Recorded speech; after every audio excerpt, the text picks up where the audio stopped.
Hello and welcome to Off Track, the lockdown series. In today's episode, I'm going to be chatting to one of the sport's larger-than-life characters, Roger Bromiley. Roger, thank you for doing this today. How are you? Where are you?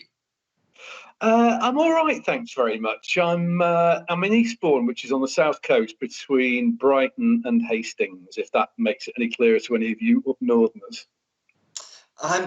It does. It does very good. And in terms of Eastbourne, it's a bit of a hotbed for Formula One stock car drivers, isn't it now, I think? It is, yeah, actually. We've got the very, very lovely Kelvin Hassel, whose workshop I went to about 6 months ago.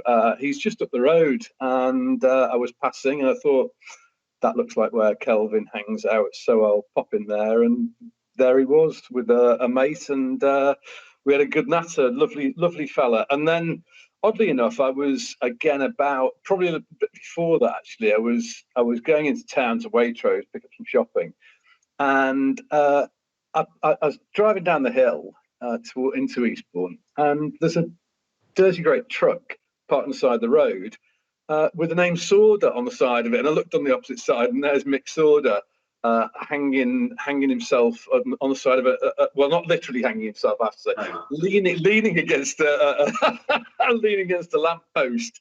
I don't know whether he was looking for trade or what, but I stopped and had a natter with him, which was a bit spooky, a bit eerie seeing him there. It's quite surprising. You wouldn't have thought it in Eastbourne, of all places, to have all these stuff. Anyway. So I guess for fans relatively new to the sport, they may know you as a driver who races one of Ryan's cars, but your stock car history is a lot longer than that, isn't it? So do you want to give us a bit of a potted history of your stock car career? Stock cars went back to me back to 1990 something. But do you know, by the way, it's 1990 something.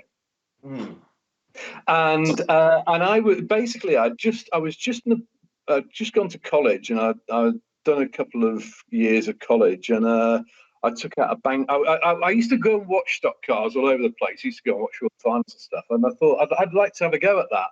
And I had a little bit of cash, and I went to old man Frankie Wayman, who at the time wasn't such an old man, and said, "Can I rent one of your cars?" He used to rent cars in those days, and that's what I did. And I had a little go around Northampton, which was absolutely terrifying. And yeah, that was my first experience. And from there, I don't know why I got the bug, but I did, and I ended up buying an old wreck of a car for 400 quid from a guy called Kev Burns.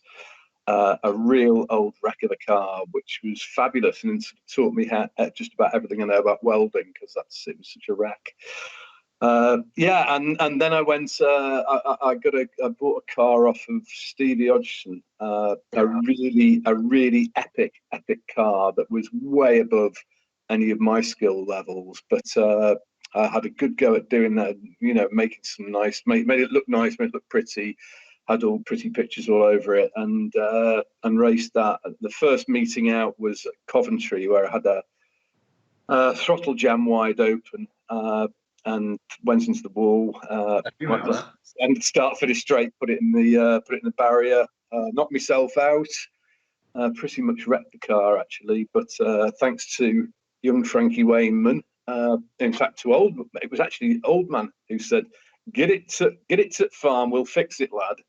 And so I took it to the farm, and that's what they did. They straightened it out and got it going again, and there on its history, really. So I got up to, I think, with yellow with that car, and it was an epic piece of kit, but it was just wrecked really by the time I'd had that shunt. It was a big shunt.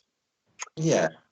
So after kind of a bit of a career in F1s, you left, did some rebel racing, and you ended up racing radicals on the circuits. It's a very different world, I guess, from stock cars, but are there any similarities between the two? Radicals are an extraordinary piece of kit, really. They are about as close to a full Le Mans car as you can get, and that's probably a foreign language to most people. But basically, a Le Mans car is like a Formula One Grand Prix car, with bodywork. That's effectively what a Le Mans car is, and the sort of money that goes at that level is ginormous. Radicals is the sort of a couple of steps down from that, and yeah, it's very, very different because of course we don't just turn left, we turn right, and we are going at lunatic speeds at Imola a couple of years ago. Sorry, quite a few years ago. At the end of the start-finish straight, I was doing 181 when I hit the brakes, and bear in mind. Yeah, and here's the story. Really, the 181 doesn't matter. What matters is that you hit the brakes for the right turn of the chicane. You hit the brakes at roughly 100 meters before the board. So it's, you're slowing down to about 40 miles an hour in no time at all. That said, you asked if they were similar. I'll tell you what the similarities between radicals and F1s are. Is that you need a lot of balls to race both of them. I believe. Yeah. And, the people who do it are exactly the same. They're people who race cars and people who spectate are the same people at the higher levels of circuit racing as they are at Formula One stock cars. So both are brilliant. Both are absolutely extraordinary. Okay, it's lovely. In terms of what you do, you are a race instructor in radicals, and I know you've had a few F1 stock car drivers out with you on test days. So who would you say out of the people you've taken out on track is the best racing driver? The best racing driver for a radical? That went in the radical, yeah, that you kind of go, yeah, they were the best out of the people I took round, or they went round. Well, it's a hard one. There's been quite a few of the boys who've been in who have got into the radical, and all have enjoyed it. I've had a laugh with all of them because they're all, well, I mean, I like them. I wouldn't be in the car otherwise. I'm afraid to say that although Frankie Wainman Jr. was very good, he wasn't as quick as his little kid, little Ted. Yeah, Ted had it pretty much nailed on quicker than the others. Frankie got quite quick, but not as quickly as little Frankie Wainman Jr. did. But there's been others as well, and all of them have been good. If you've got the nous to race an F1 car around a stock car track, you can definitely do a radical. And So when they came out, jumped out of the car after doing the test with you, did they go, I want to do that? Or were they like, no, I want to do stock car still? Was there... I think it's a bit outside. I think radicals are a bit outside of people's comfort zone. It's a very different skill set, and you're traveling in a very different way. In an F1 stock car, you're up high and there's a massive load of grunt from low down, and your speed's really, around a bend, I guess, on tarmac is 40, 45 miles an hour. At the top end, it's sort of 80-ish, 70, 80 miles an hour. Whereas a radical, we don't start even looking at things before, about 60 miles an hour. And then it goes, as far, pretty much as far as you can. So I think people like their comfort. That's what they want. And the boys, the F1 boys who've been in my car, have all preferred F1 stock cars. And I don't blame them. Yeah. So kind of when you came back into Formula One, you initially hired off Chris Cowley, Bradley Harrison. Yep. And the 2014 meeting, the gala meeting at Birmingham, you hired off Ryan. So why did you go with Ryan? What was the decision making behind that? It's easy, really. You mentioned the two names beforehand. I mean, Chris is a superstar, man, as is his dad, as is his mum, the whole gang of them. I rented that car because I knew Chris really well, I knew his dad really well. I'd raced with Rob back in the day, and it's fair to say that when I raced their car, they've got a garage. It's at the side of the house, and causing damage to them is a big deal. It's not so. I was really very tentative about doing anything to getting into any trouble because I knew it caused them a load of ag. So it was a bit of a one-off with them. Bradley again was a one-off because I wanted to get into the semi-finals, and that was an option. At the time I didn't have an option with Chris because he was in that race. So very kindly, Bradley, who wasn't going to try and get in a semis, lent me his car, and very kind to. And what a lovely! I mean, there's another gang of a family, isn't the Harrison lot. They're beautiful as well. And then so why Ryan? Because you look at the standards of car preparation, you look at the safety, you look at the way they put things together and the care and attention to detail, and that's everything to do with a Radical. You know, there is no bolt that is left unchecked. There is nothing that you can do that's not enough. That's enough. So, I liked that their approach to that. I looked at the way the car was put together. It was really well built, and I thought that's where I need my needs. And they've also got the backup. They've got a big workshop, lots of experience. You know, if I prang the car, they can deal with that. Okay. And then, so that kind of started off your relationship with Ryan, I guess. So 2015 onwards, you hired off Ryan. Why did you never buy a car? Why was it I'm going to hire instead of actually going out and buying one myself? I spend most of my time between central London and Eastbourne, and you know, I also so first of all, there's a problem with a workshop, but secondly, which is very difficult in central London, it's impossible, and it's an awful long way to be away in Eastbourne. But on top of that, you know, most of my weekends during the race season are spent with Radicals.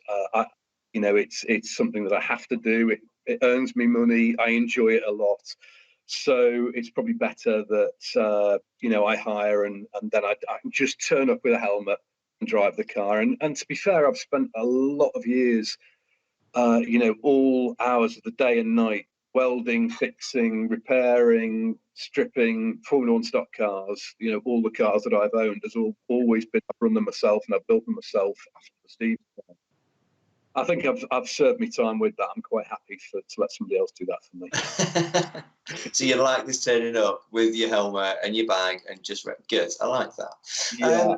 I think it's fair to say that you and Ryan have quite different personalities. You have quite an unlikely great friendship. Why is that, do you think? You know, I think the thing about Ryan is he's kind of bouncy and bubbly and bounces off everyone, has a really good. No, it's fair to say that he's a bit of a quiet guy, but you know, he's not that different at all. And the funny thing is that, you know, Ryan has a really lovely personality. He's got a great family, and when you scratch the surface of Ryan and get down underneath it, he's just the same as you and I. You know, I'm very, very fond of Ryan. I'm very fond of his entire family.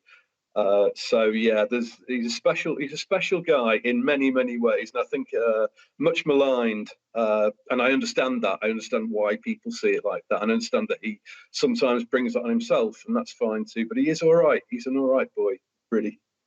And do you think it kind of helped you in terms of you come back into Formula One? Obviously, it was very different when you last raced. You know, with Ryan and Murray giving you lots of hints and tips, and did you gladly take them on board, or was it a bit? I know what I'm doing here. No, I didn't know what I was doing at all, because it was you know, it's moved on such a long way in the time that I'd been away, and as well, my driving standards had changed entirely as a result of the circuit. So yeah, I spent a lot of time doing testing. Well, a lot of time. I did sort of 3 or 4 tests, you know, away from stock car meetings in the car. And of course, you know, that if I'm not going to listen to those two boys, who am I going to listen to? Yeah. You know, Ryan and Murray are very knowledgeable, and so anything that they can give me, I'll take on board. Absolutely. Good. So if we think about your stock car career so far, is there one standout moment that would beat all others? You know, that, I mean, in terms of happiness, good grief, yeah, absolutely, winning my first race. Yeah, dead simple. I mean, that it was, you know, okay, I did it in a Ryan car. You know, it wasn't one of the cars that I'd built, although I'd had a couple of seconds and thirds in my own cars. But suddenly, I had the kit behind me and the right engine, the right tyres, and you know, somehow I managed to drag myself up to the standards of that and get a race win. It was incredible. It's also difficult to say that. I mean, it was the best moment, but also winning the final at Venray with a huge grid was mind-blowingly good. I mean, it was like, what have I just done? Yeah, extraordinary moment. Yeah. I wasn't at Venray, but I saw all the pictures in Stock Car magazine with you running up and down the track and arms out, and clearly enjoyed it. Clearly enjoyed the moment. I think we'll stop there because it's just something in my eye there. Yeah, pretty good. So thinking about you know, your stock car career, what's the funniest moment you've had in stock cars? I've had many moments, many funny moments. I could go on for a long. In fact, I could talk an awful lot about stock cars. But I'll tell you what, for me, was the funniest was I used to have an old battered truck that I used to drag the stock car around, an old Ford Beaver Tail, and I was coming down the M6, M1, M1, and got on the M1, and there was a huge plume of smoke. I mean, it was just like in front. It was like a fog on the motorway. It was getting, thicker and thicker and thicker. I'm like, what on earth is taking place here? And eventually, I pulled up, and I came upon this stock car bus. It was a blue bus, and it was pouring out thick smoke. Do you know, it was Wilf Warnes, and Wilf Warnes in his battered old coach with his stock car in the back. He was a driver, that fella. When I pulled it, it was inside the middle of his truck was this potbelly stove that he had going. That's how he kept warm, because it didn't have a heater. And it was just creating. I said to him afterwards, "Was it on fire?" He said, "No, but it was bloody hot in there. I can tell you, lad." I was like, have a Wilf. Yeah, that was, which isn't a stock car moment, but it is a stock car moment as well. Yeah. Wilf Warnes, but very much a throwback, but brilliant character. Yeah, absolutely. Dearly. Similarly, what's the weirdest thing that's happened to you in stock cars? I'll tell you what I think is the weirdest thing. I mean, there's again lots of things, but you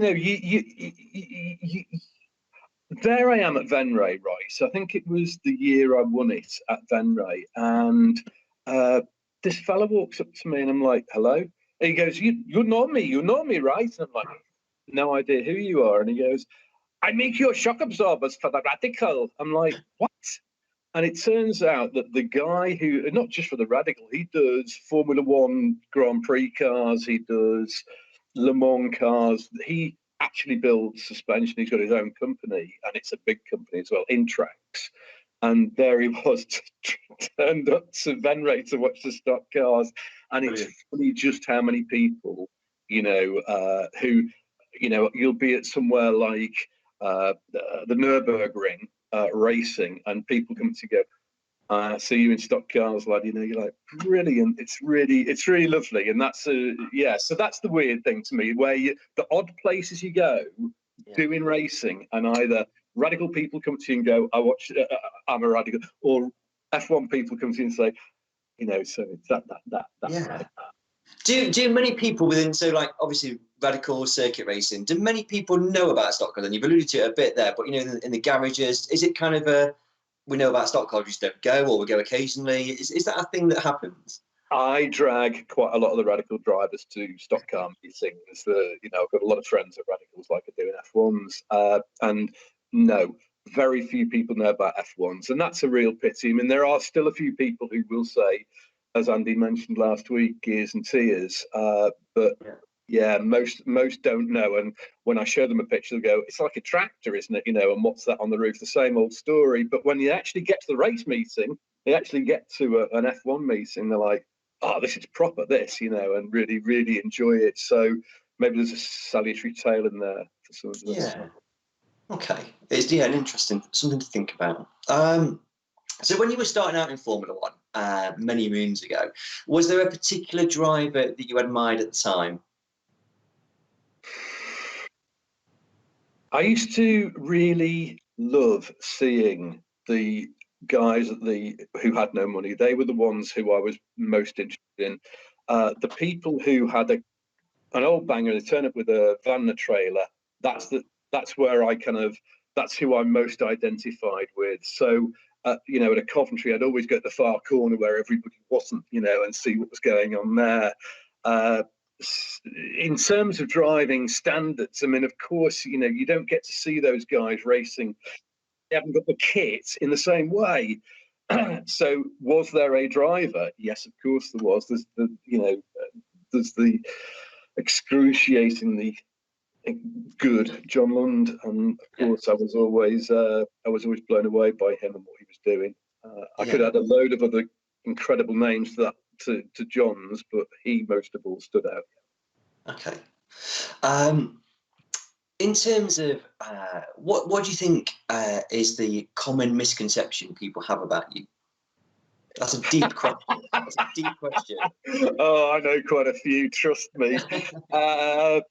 I think people think I'm a money driver, and I think that people think I just turn up with a few bob and pay for a really good car, and that's all I care about, and that's not me at all. As I say, my first car cost me 400 quid. I would buy second-hand tyres off of Lundy or Frankie or anybody else for a fiver.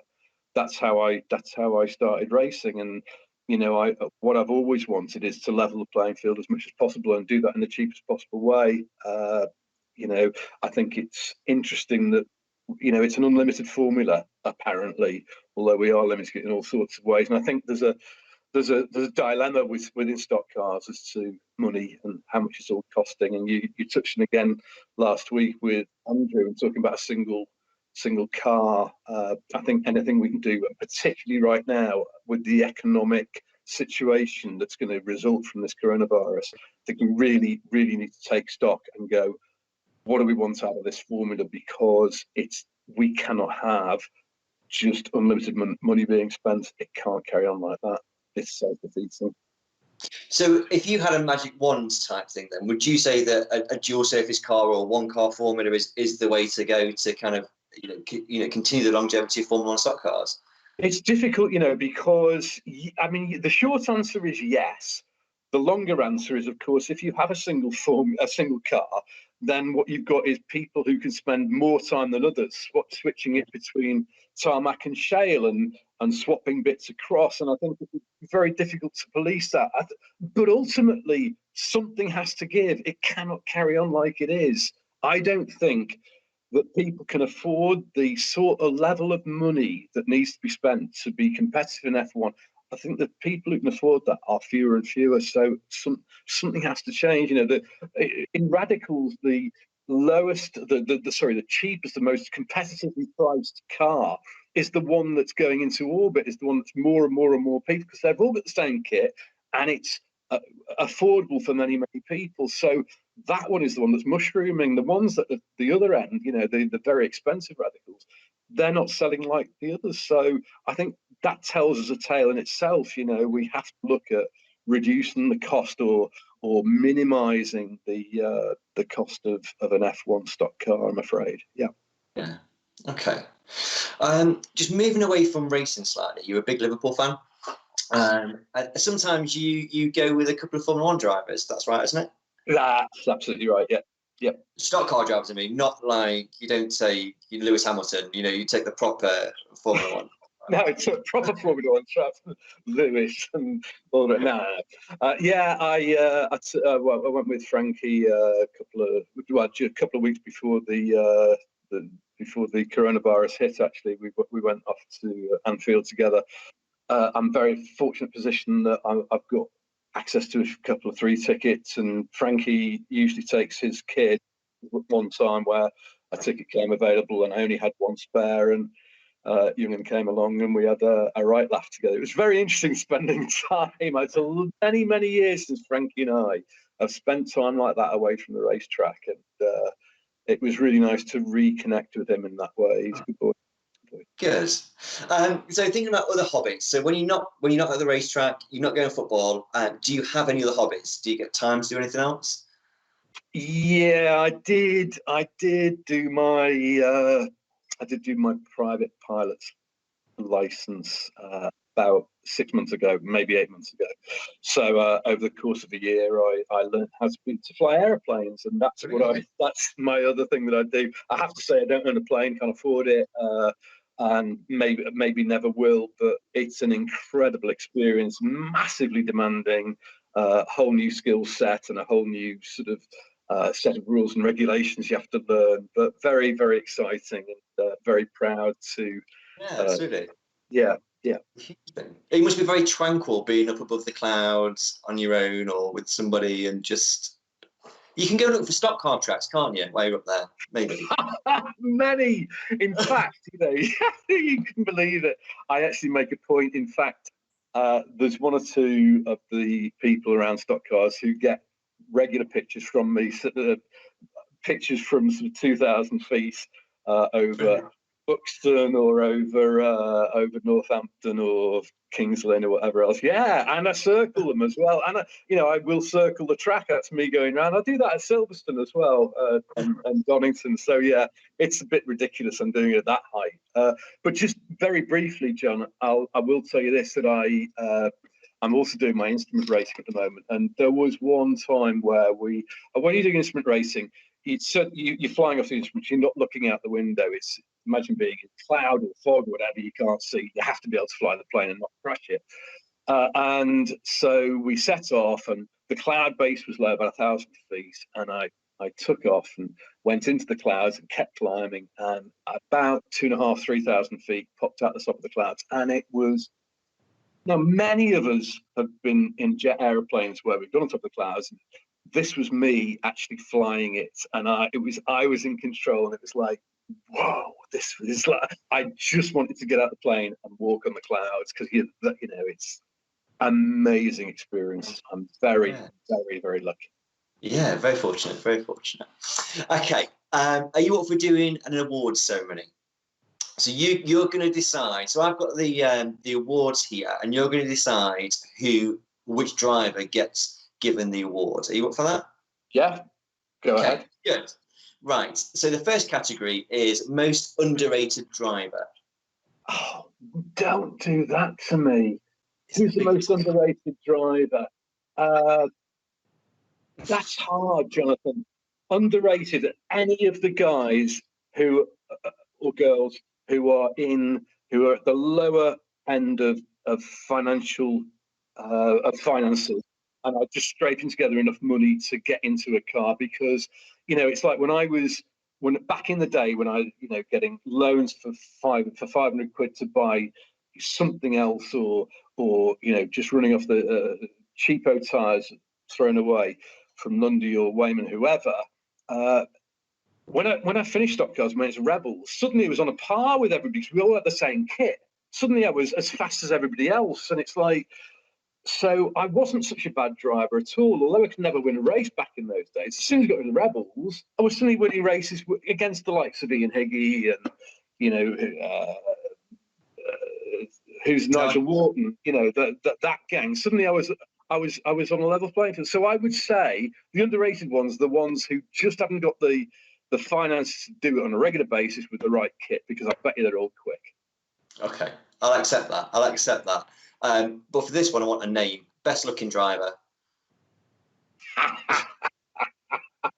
Oh dear. So many. I mean, I could talk, I could go through them, couldn't I? I mean, Lee or Danny, or Dan Johnson, gosh, Tim Warwick. It's got to be what? No, I mean it. It's got to be. I'm sorry, you're going to hate me saying this. I've already mentioned him once. It's Ted. It's Frankie Wainman, Junior. He's such a sex bot, and he knows I think that, so it's all right. Good. Funniest driver? Sarge. Okay. Mark Sargent. He's hysterical. He's got no shame, and he's very, very nice guy. Yeah, and makes me howl. Bless him. Makes me howl. A driver you would take on holiday?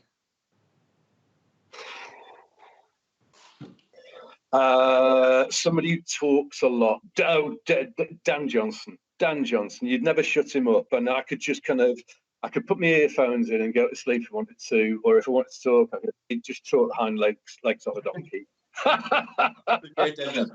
And also very funny as well. Very funny guy. The hardest driver on track? Ryan. Yep, no question. So when you see Ryan in your mirrors, are you a bit scared? I'll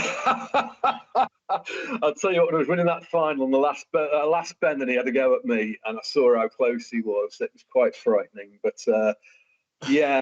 No, you know, I think most of the guys, I think all of the guys have got a pretty good clue that you know, I don't have a beef with anybody, so or as far as I'm aware anyway. So I don't think people wanting to put me in. I think if people want, you know, hit me, they're hitting me because I'm in the way, which I often am. No, I don't get scared when Ryan's behind me. Would I be more worried if anybody else were behind me? Not really. No, I think you have to you have to give it out, and you have to take it, and that comes with the sport. Okay.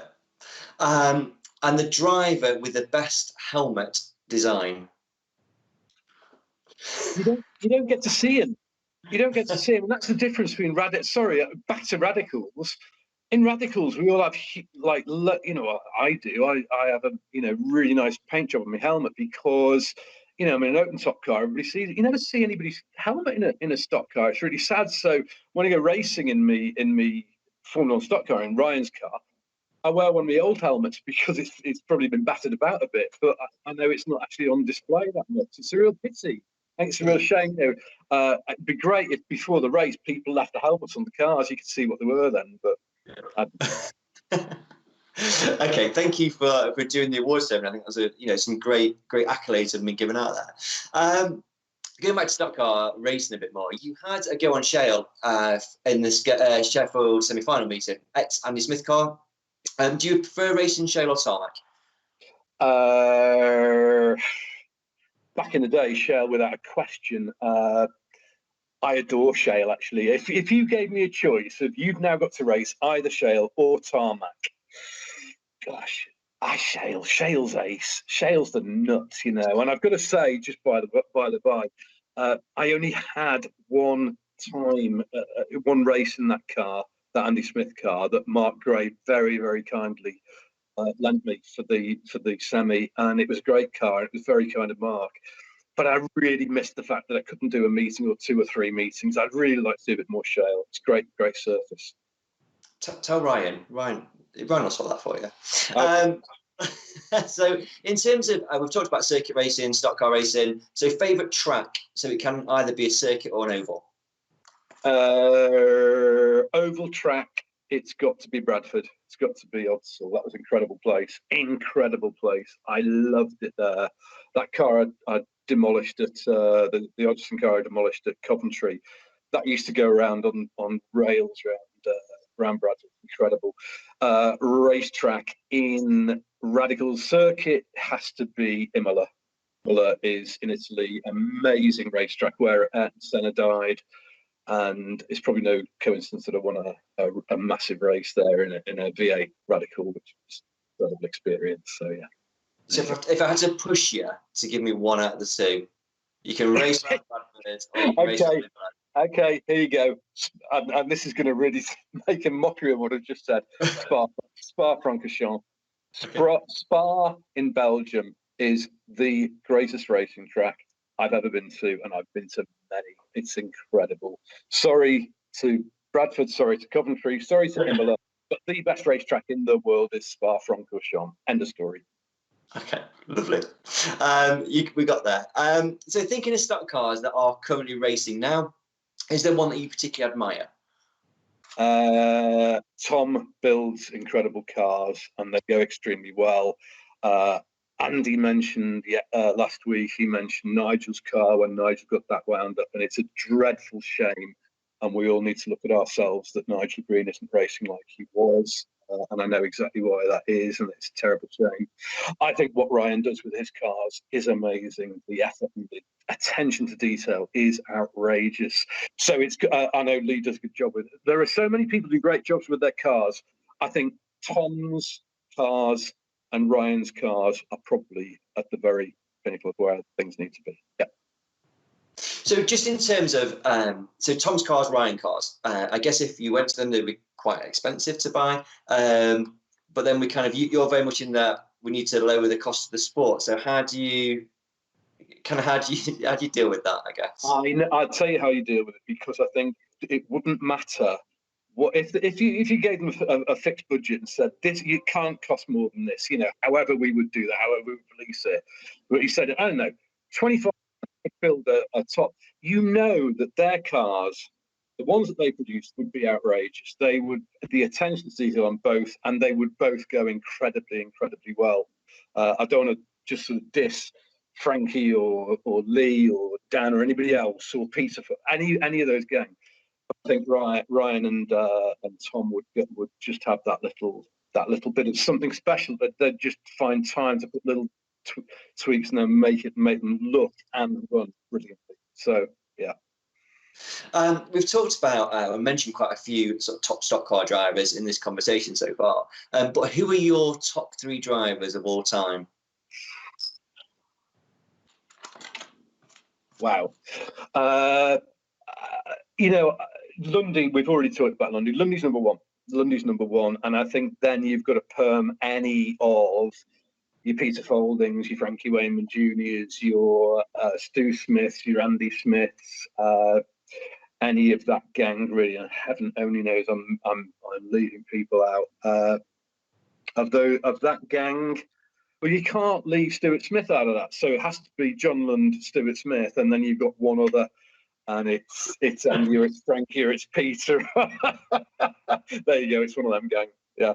But so you got your top 2 are quite clear. Have you got a third one? Did you say, or are you kind of not answering the third one? No. I'm answering the third one. It's too hard because there's so they bring so many different things to it. I suppose if you really push me, it'd be young Frankie, because what he's done over the years, the time and the effort and the work and the commitment and everything else he's put in. I don't know how else you could measure that. Young Frankie, 515. Okay. Yeah, amazing. Okay. So your number 1 driver is John Lund. Yep. Have you ever been to his house?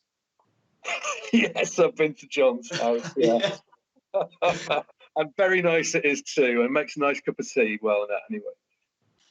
Did he, and what's he sort of got? Lots of cows. Did you look at the cows when you were there?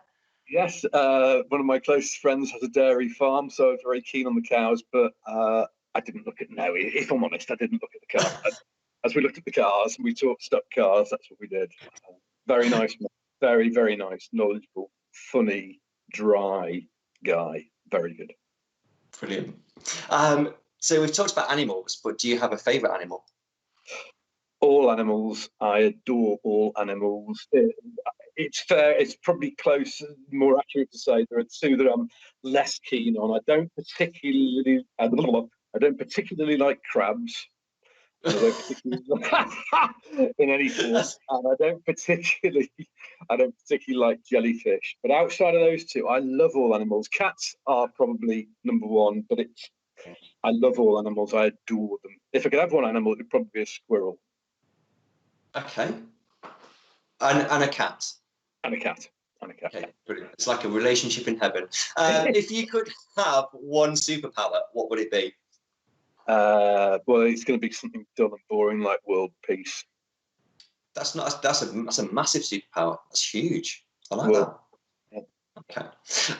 And the best and worst thing about stock cars? The best thing about stock cars is the supporters. It's the people. The people around stock cars, and then not just the supporters, the drivers as well. But it's one big family, and I think we underrate the importance of supporters, and we don't give them enough of our time and effort. And at the end of this coronavirus, I really see a massive effort being put in to say, like, right, it's a £5 entry for the next 5 meetings. We need to get people back. We need to re-enthuse people. Because without spectators, there's no sport. I don't believe there's any sport. I don't believe there's any Formula 1 stock cars, that's for sure, or certainly not in its current form. So yeah, the people around it, and most importantly, spectators. The likes of Mike Stead, Carol Bell. There's million. I could name 150 spectators who we all know and love, and and around all the time.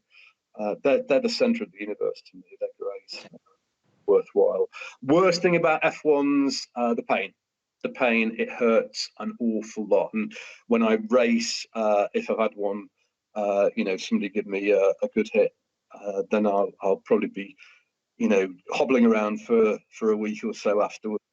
But hey ho, shit happens. Am I allowed to say that? Yeah, you did. But you know, like so you said, we spoke about Ryan and your mirrors and are you scared? You said kind of no. But then if you kind of know you're going in the wall and it's going to work, does that not make you think twice about being in a stock car?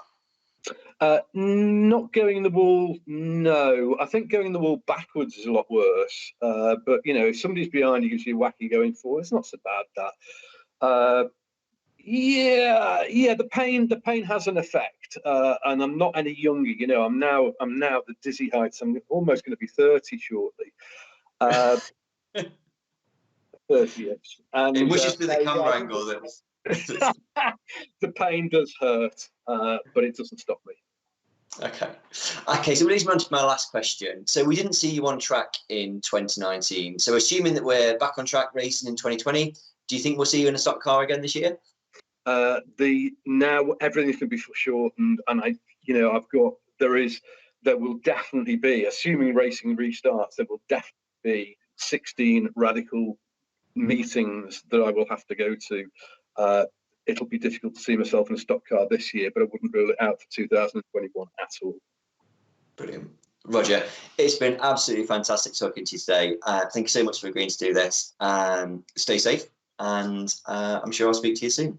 Well, just before you go, John, I do need to say thanks to anybody who's bothered to watch this far. It must have been extremely tedious for you. There's nobody stock car driver, ex-stock car driver, who occasionally makes a foray onto the racetrack. But before I go, Jonathan. No, please. You know, one of the problems about being interviewed is that the person who has all the power in this is the interviewer. They choose the questions and they make sure, you know, they choose how the whole interview goes. So I'm just going to turn the tables a little bit. You and I have known each other a while. It's fair to say. Yeah. And so I'd just like to ask you a couple of questions. I'd like to interview very briefly. So if you don't starting quite simply, what's your job? I'm a store manager for Sainsbury's. You're a store manager where, sorry? For Sainsbury's. Sainsbury's, whereabouts? In Nottingham. In Nottingham, okay. Is it very, very interesting times for you at Sainsbury's at the moment? It's an incredibly interesting time for me at the moment. Yes. And you don't just stack shelves, do you, and push trolleys around? No, I collect trolleys from the car park when they get blown away by the wind. That's my main task on a day-to-day basis. But obviously, with the coronavirus, I have to use my D10 solution to clean the handles before I can let another customer use them. That's what I'm doing mostly now. Do that now. Next, how long have you been going to stock car racing? What since I was 4. Since you were 4, and now you're as old as you, Roger. Where was your first meeting, Jonathan? Long Eaton. Long Eaton. What a track that was. Yeah. What got you interested in stock cars? My dad and my granddad both took me, which was lovely to do something with my dad and my granddad once a month at Long Eaton. It's perfect. Fabulous. Okay. Does your dad have any role in stock cars? My dad thinks he's in charge of stock cars at stock car meetings. Drivers may think different to that. I don't know. and has he got a title apart from what a lot of people call him?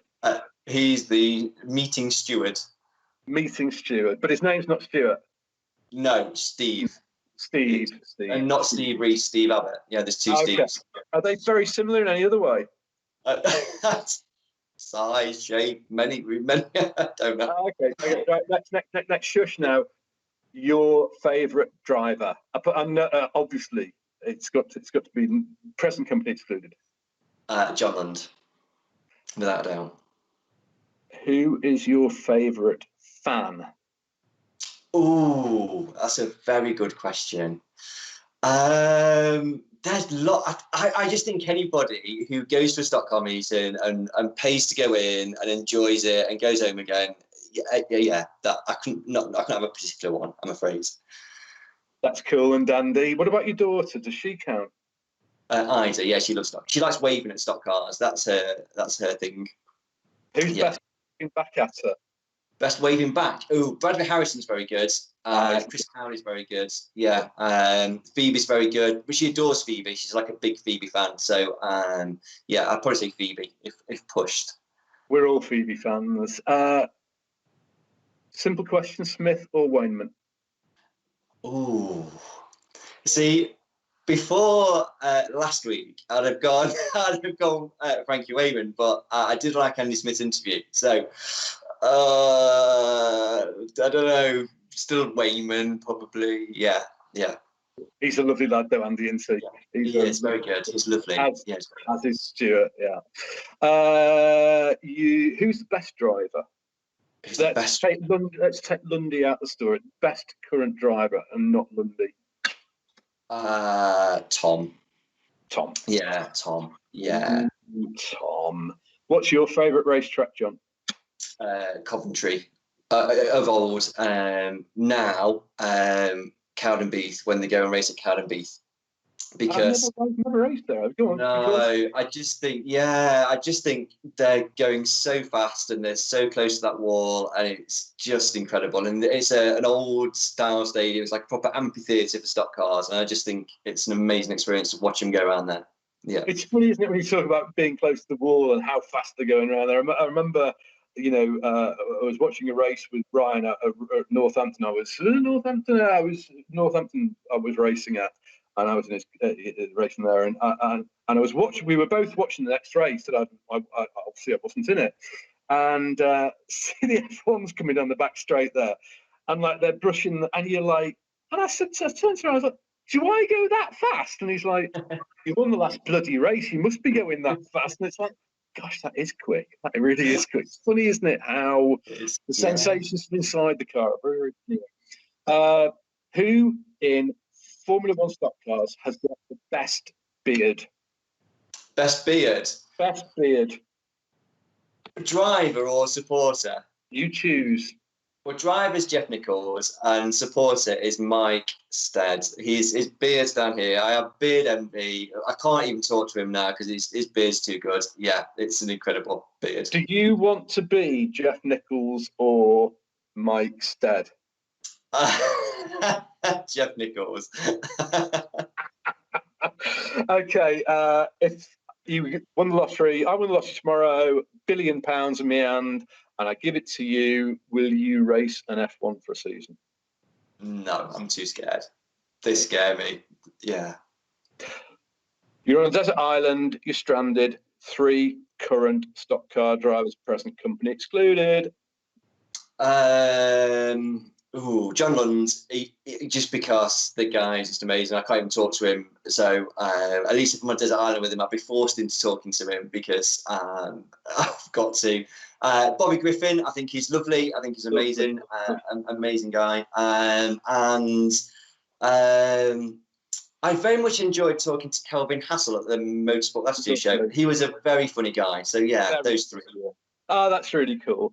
Jonathan, I'd like to thank you for your time. You want to stay safe during this coronavirus. Look after everybody at Sainsbury's on those chopping trolleys. And I look forward to seeing you around the racetracks, hopefully when this is all over and it's all died down. Cheers, Roger. Thank you very much. You too. Bye-bye. Bye-bye.